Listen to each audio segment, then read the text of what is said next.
आपकी दोगली पॉलिसी है। एक तरफ आप ये कहते हैं कि हमारे कप्तान को डिफेंसिव नहीं होना चाहिए, उसको एग्रेसिव खेलना चाहिए। अगर वो अपनी पोजीशन चेंज करता है तो इसका मतलब वो डिफेंसिव हो गया, वो डर गया, वो हालात से घबरा गया, उससे परफॉर्मेंस नहीं हो रही तो वो डिफेंसिव हो गए, वन डाउन पे आ जाए। मुबसरीन है ये उनकी तरफ से ना एक बिला वजह की ना फजूल सी एक चीज को अवाम तक पहुंचाया जा रहा है। आपने सारा दाव इस चीज पे लगा दिया कि जी बाबर अगर परफॉर्म नहीं करेगा तो ख्वाब चकनाचूर हो जाएंगे। हाल के तौर पर बाबर वन डाउन आ जाता है, मोहम्मद हारिस परफॉर्म नहीं करता तो फिर चकनाचूर नहीं होंगे ख्वाब। अच्छा रिजवान परफॉर्म नहीं करता फिर चकनाचूर नहीं होंगे, बॉलिंग फेल हो जाती है फिर चकनाचूर नहीं। अब ये क्या है जी कि अगर बाबर ने पोजीशन चेंज ना की तो हमारे ख्वाब चकनाचूर हो जाएंगे। ये फजूल सी मंतक है, इससे बाहर निकले। ये टीम 11 प्लेयर्स की है, 11 लोग मैदान में उतरते हैं। यानी आप कहते हैं कि हम एक मौका दे लें? सर मौका नहीं, ये लफ्ज ज्यादती है बाबर आजम के साथ जो आपने इस्तेमाल किया। वो हमारी टीम की बैकबोन है। वो जब से टीम में आया है पाकिस्तान की क्रिकेट का मेयार ऊपर चला गया। मैं कभी ये नहीं चाहूंगा कि आप बाबर आजम की पोजीशन चेंज करें प्रेशर में आकर, जिससे वो डिमोटिवेट हो, जिससे वो डिफेंसिव अप्रोच में चला जाए कि जी मुझसे परफॉर्म हो रहा था नंबर 1 पे तो मुझे नंबर 3 पे लेकर आ। बाबर आजम वो प्लेयर है जो इस वक्त टेक्निकली दुनिया में नंबर 1 है। विराट कोहली जैसा प्लेयर जो है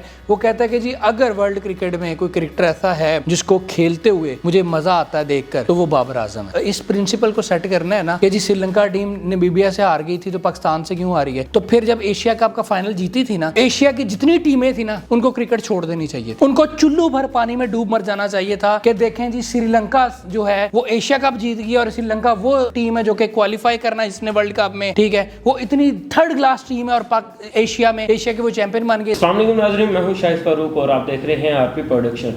पाकिस्तान क्रिकेट टीम ने आईसीसी T20 वर्ल्ड कप 2022 के लिए सेमीफाइनल के लिए क्वालिफाई कर लिया है। ये तो एक खुशी की बात है, लेकिन इससे के साथ एक ऐसी बहस छिड़ गई है कि जिससे पूरे पाकिस्तानी लोग एक ही तरफ नज़रें जमाए बैठे हैं और वो बहस है बाबर आजम के वन डाउन पोजीशन पे आने की। जो क्रिकेट के माहिरीन हैं, जो क्रिकेट के मुख्तलिफ हल्के हैं, वो सारे के सारे यही बात कर रहे हैं कि बाबर आजम को वन डाउन पोजीशन पे आ जाना चाहिए। इसी मौजू पे बात करने के लिए हमारे साथ इस वक्त स्टूडियो में मौजूद हैं नबील रशीद साहब। उनसे हम जानेंगे कि क्या उनको वाकई ही वन डाउन पोजीशन पे आ जाना चाहिए या नहीं। अगर वो आते हैं तो इसके क्या असरात होंगे। चलते हैं अपने मेहमान की तरफ। अस्सलाम वालेकुम सर। जी वालेकुम अस्सलाम। सर सबसे पहले एक सवाल जो आजकल सभी पाकिस्तानियों के जहन में है, वो सवाल ये है कि बाबर आजम को अपनी पोजीशन चेंज करके वन डाउन पोजीशन पे आ जाना चाहिए। तो क्या आपको लगता है कि ऐसा होना चाहिए? देखिए मेरा ख्याल ये है कि बाबर आजम को अपनी पोजीशन चेंज नहीं करनी चाहिए। बाबर आजम और मोहम्मद रिजवान की जो ओपनिंग जोड़ी है, मेरा नहीं ख्याल कि T20 क्रिकेट की हिस्ट्री की अगर बात की जाए तो इस तरह का ओपनिंग पेयर आया हो।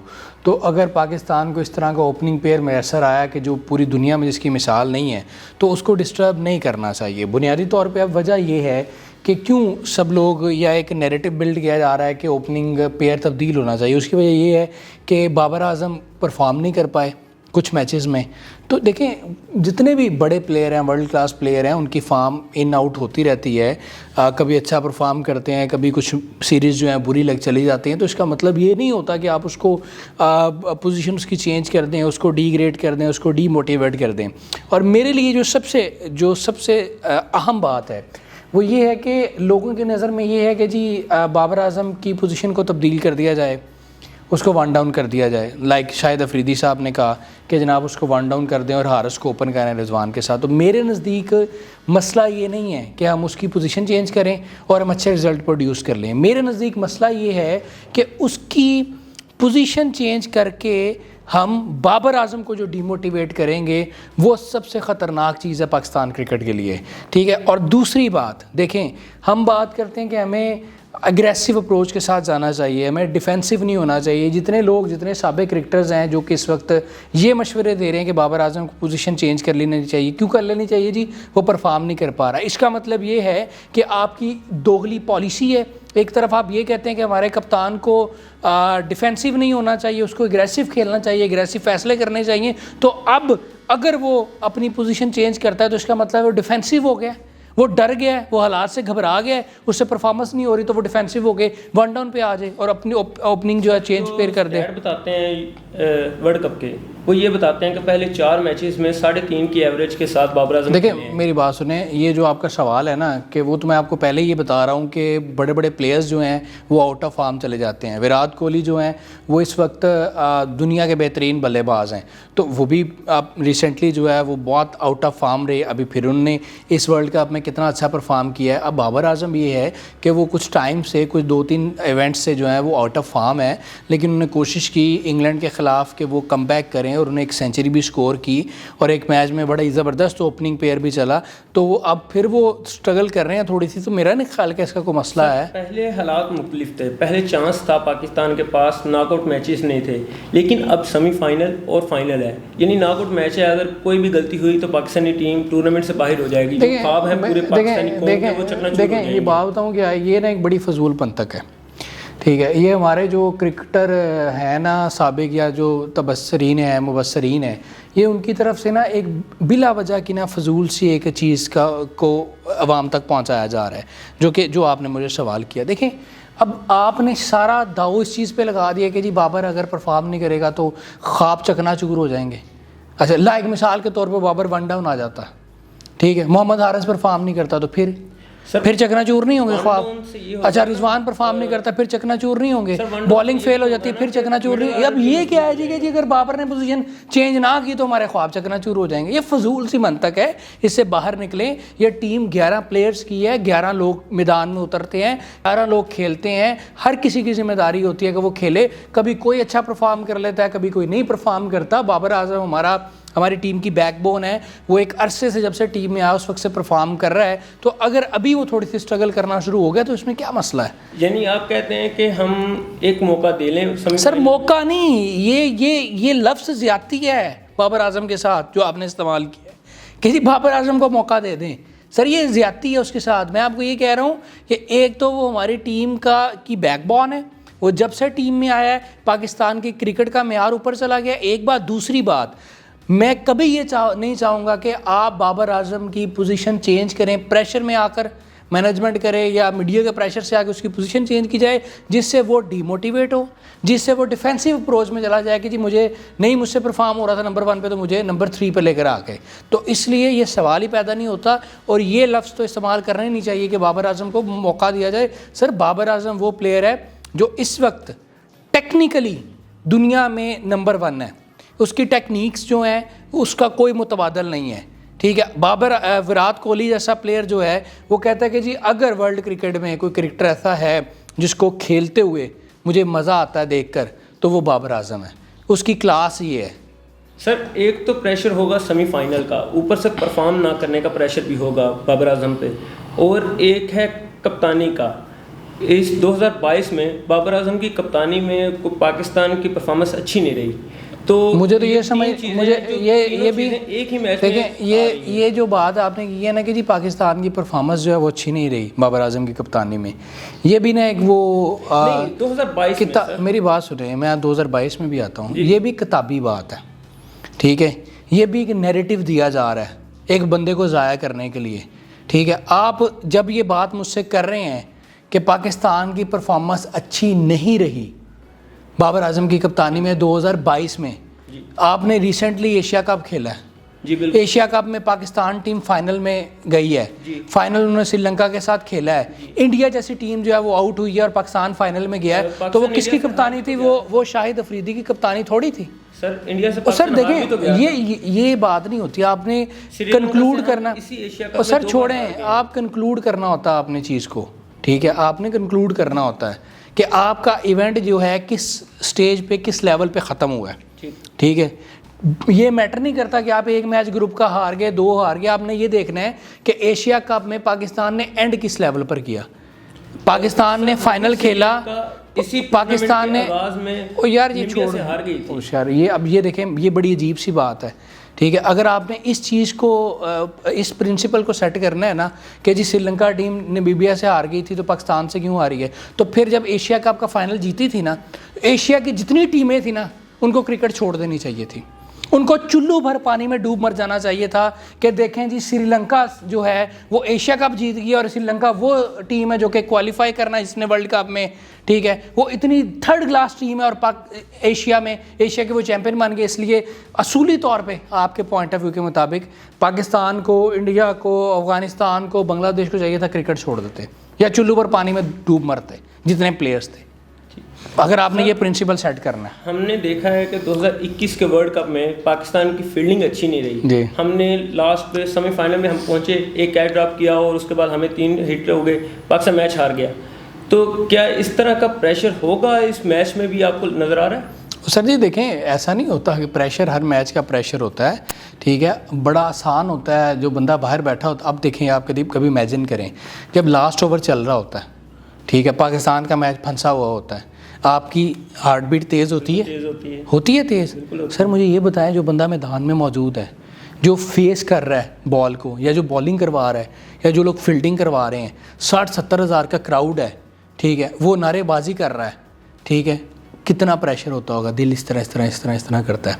मसला बताऊं क्या है, इस तरह करता है। फिर दूसरी बात मैं आपको बताऊं, आप पर तो हमें तो ये है ना कि यार हमने खेल रहे हैं, अच्छा खेल रहे हैं, बुरा खेल रहे हैं, उन पे अच्छा खेलने का भी प्रेशर होता है, और ये पाकिस्तान का फ्लैग होता है ना, उसका भी प्रेशर होता है, ठीक है। हमारी सितम ज़रीफ़ी ये है कि हमें वो लोग बैठ कर टी वी पर लेक्चर देते हैं, वो लोग बैठकर हमें टीवी पे ये कहते हैं कि जी बाबर आजम को जो है वो उसकी पोजीशन चेंज कर देनी चाहिए, मोहम्मद रिजवान को खेलना नहीं आता, फ़लाँ को फ़लाँ कर देना चाहिए, फ़लाँ को फ़लाँ कर देना चाहिए, जिन्होंने उस पाकिस्तान के बैज को, उस पाकिस्तान के झंडे को बेचा है, ठीक है। ये हमारी सितम ज़रीफ़ी है कि हमने उन्हीं लोगों को अपना आइडियल मुबस्सर और तबसरा निगार और तजिया निगार और पता नहीं क्या क्या बना के बैठा दिया। सर जब बात की जाए कि पोजीशन चेंज नहीं होनी चाहिए, बाबर आजम एक वन डाउन प्लेयर थे जो कैप्टन बनने के बाद ओपन आए, तो फिर इस पे आप क्या कहते हैं? ऐसा नहीं है, तो ऐसा नहीं है। देखें, वो अगर वनडे क्रिकेट की बात की जाए तो वहाँ पे वन डाउन खेलता है, वो अब भी वन डाउन खेल रहा है। मैंने कल भी मैंने फराज के साथ भी ये की बात, फराज के साथ भी इंटरव्यू मैंने ये बात कही थी कि देखें, अगर उसने अना और ज़िद में अपनी पोजीशन चेंज नहीं ना करनी तो वो वनडे में भी अपने आप को ओपन करवा सकता है। अगर उसने जोड़ी और दोस्ती निभानी है ना, वो वनडे में भी रिजवान वनडे में 5वें नंबर पे खेलता है, चौथे 5वें 6वें नंबर पे खेलता है, बाबर आजम वन डाउन खेलता है, क्योंकि उस वक्त वजह क्या है कि उस वक्त पोजीशन इस तरह की है, ठीक है। यहाँ पे अगर वो कभी वन डाउन आया भी है T20 क्रिकेट में, तो यार अब देखो कि वो जो पिछले कुछ अरसे से 2-3 साल से परफॉर्म कर रहा है, वो किस नंबर पर परफॉर्म कर रहा है। वो सबसे ज़्यादा टाइम के लिए नंबर 1 पे रहा है T20 में, वो किस पोजीशन पे परफॉर्म करके रहा है। परफॉर्मेंस की बात की जाए, बांग्लादेश के साथ पाकिस्तान का मैच था और 129 रन पाकिस्तान ने बनाने थे, तो बाबर आजम ने एक अच्छी खासी एक तवील इनिंग खेली, लेकिन स्कोर ये सिर्फ 25, उनका जो स्ट्राइक रेट था वो 75 का बनता है। तो इस पे आप क्या कहते हैं कि अगर न्यूजीलैंड के खिलाफ पाकिस्तान की यही अप्रोच रही तो पाकिस्तान 150 प्लस नहीं कर पाएगा? अगर न्यूजीलैंड 128-27 करेगा ना तो फिर यही अप्रोच रहेगी। बहुत अच्छी अप्रोच है, अगर वो बड़ा अच्छा खेला है, वो स्ट्रगल कर रहा था, वो स्ट्रगल कर रहा था, वो बड़ा अच्छा खेला बाबर आजम। उसने बेशक 70 के स्ट्राइक रेट, वो 60 के स्ट्राइक रेट के साथ भी खेलता, ठीक खेलना था। उसकी वजह ये वो कप्तान था, उसको एक छोटा टारगेट मिल गया था, छोटा टोटल मिल गया था, उसके पास मौका था कि वो क्रीज पे रहकर अपने आप को स्टेबल करता, ठीक है, तो कर दिया, तो कौन सा ऐसा मसला हो गया। पास इस मैच में मौका था, न्यूजीलैंड इतना मौका नहीं देगी। न्यूजीलैंड 130, तो न्यूजीलैंड में कर कौन रहा है भाई? न्यूजीलैंड में कर कौन रहा है? 220 करें भाई, 220 करें। फिर क्या होगा सर? 220 करें सर, ये फजूल मनता है, उसकी अप्रोच क्या होगी? वो 220 करें, 170 छोड़ दें, वो 220 करें। वो खेलने के लिए आए हैं, ये भी खेलने के लिए आए हैं, ठीक है। वो 200, अच्छा मेरी अप्रोच क्या है, कभी भी जो टीम अच्छा खेलती है ना, तो मेरी कोशिश होती है कि यार मेरा दिल कहता है कि यार ये अच्छा टारगेट दे 210 का टारगेट, मारे शाहीन अफरीदी को, मारे हारस को, मारे वसीम को, मारे शदाब को, 250 का टोटल दें, कोई बात नहीं, खेलने के लिए आए हैं ना। और सर कब गेम है ना, मुश्किल क्या होएगा? मुश्किल हो जाएगा तो हार जाएंगे, तो फिर क्या हो जाएगा? फाइट करेंगे, ठीक। पाकिस्तान ने 200 प्लस चेज नहीं कभी किया, मतलब ये एक अहम फजूल की डायरेक्शन है कि है ना, तो फिर की हो गया? उस टाइम सेंचुरी करती है तो कल उन्होंने की हो जाएगा?